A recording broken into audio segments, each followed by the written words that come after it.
আমি যে কাজটা করেছি আসলে বেসিক্যালি যে আমার ঘর থেকে আমি আমার ঘরের চারপাশে কিছুটা জায়গা ছাড়া আছে, আমি যে বাসায় ভাড়া থাকি, তো সেখান থেকে কিছুটা জমি, তো আমার পাশের একটা দোকানদার থাকে, সে জমিতে নানান ধরনের গাছ লাগায়। সেই গাছ থেকে পুঁই শাক মাঝে মাঝে সেটা আমার জানলা দিয়ে এসে থাকে, তো আমি দেখা যায় আমার ছেলের খাওয়ার জন্য পুঁই শাকের পাতা ছিঁড়ে নেই। তো এরকম নানান কিছু, আবার দেখা যায় এরকম কিছু আগাছা থাকে যে দেখতেছি এখানে মাশরুম হচ্ছে, যেটা খাওয়া যায় না কিন্তু হচ্ছে, এরকম নানান কিছু। তো মাঝে মাঝে আমি আবার শাক তুলি সেখান থেকে, তো ভালো লাগে।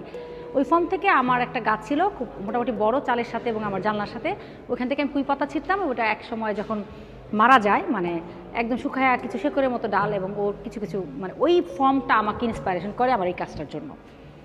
তারপর আরেকটা কাজ যেটা আছে সেটা হচ্ছে মাশরুমের ইন্সপিরেশন থেকে করেছি। তো আমি সেলাইয়ের কাজ করতে খুব পছন্দ করি। সেলাইয়ের কাজ করার পরে আমার যে ওয়েস্টেজ কাপড় থাকে আমার ঘরে একদম বস্তাবন্দি, আমার ফেলতে ভালো লাগে না আসলে। তো আমার কাছে খুব ভালো লাগছে যে আমি কাপড়গুলো ফেলি নাই, আমি আমার একটা কাজে ব্যবহার করলাম। সেই কাপড় সুতা দিয়ে আমি প্রায় 5-6 মাসের প্রজেক্ট কাজ করেছি, কাজ দুইটা। আর এই শোতে ডিফারেন্ট কাজ, আমরা 6 জন আর্টিস্ট আছি, সবার কাজের সাথে হয়তো বা কনসেপচুয়ালি একটু ডিফারেন্সে আছে, কিন্তু অল ওভার আমি মানে দেখে ভালো লাগছে যে কাজগুলো কারো থেকে কারো কাজ কম না, চমৎকার চমৎকার কাজ আসছে এখানে।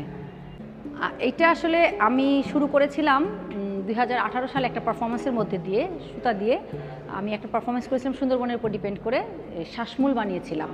সেই পারফরমেন্স তো অনেকদিন আগে করেছি, তো সেটার পরে আমি করোনা যখন হয়, করোনার টাইমটাতে আমরা বাসায় ছিলাম, তো একটা প্রজেক্ট চলছিল আমাদের সফট স্কাল্পচার, নরম ভাস্কর্য কাপড় দিয়ে। তো আমি তখন ওই যে শ্বাসমূলটা করেছিলাম ওই ফর্মটাকে কাজে লাগায়া আমি কিছু স্কাল্পচার করেছিলাম, ছোটো ছোটো ফর্ম। সেই ফর্মটার আরেকটা ভাষণ হচ্ছে এই দুইটা কাজ। তো এটা একটা পারফরমেন্স থেকেই আসছে পারফরমেন্স, এবং হয়তোবা সামনে এমনও আছে যে আমি এই কাজটা আরও বড় করব, তখন এটার সাথে আমি পারফরমেন্সকে রিলেট করব। এখনও এটা ডিসাইড করিনি, যখন বড় করব তখন একটা পারফরমেন্স জেনারেট করতে চাই আর কি, এখনও জানি না।